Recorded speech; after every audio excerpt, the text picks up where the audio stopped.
Baahi ba ipilaetsa ba re sebaka sa bona se bile le bothata ba metsi ka nako e telele. Baahi ba re morero e ne le hore mopresidnete Ramaphosa o tla etela mona ka letsatsi la tikoloho, empa mmuso wa province o fetotse mohopolo.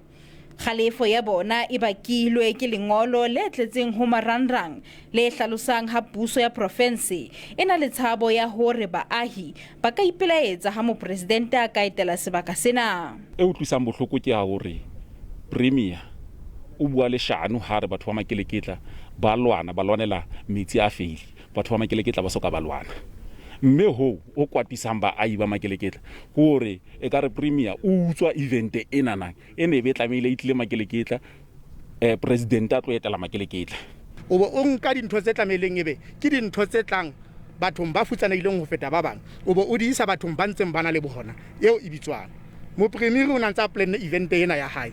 Ha etse event ena ya hae ka di resources tsa hae a ska a diverta di resources tsa mo president a di etsa tse leng tsa hae ka event ya hae.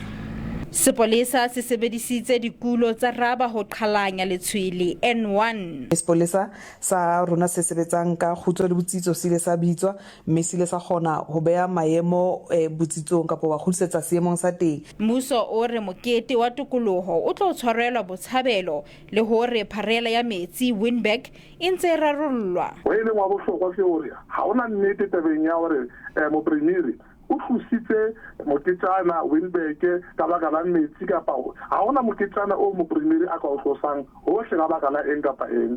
Moketsana ona wa mopresidente o ya kwana botshabelo e le ho etsa bonnete ba hore bo tsamaisana le launch ya Charlotte Maxake Rehabilitation Center.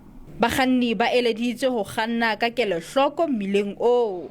Makgala Masiteng, SABC News, Winburg.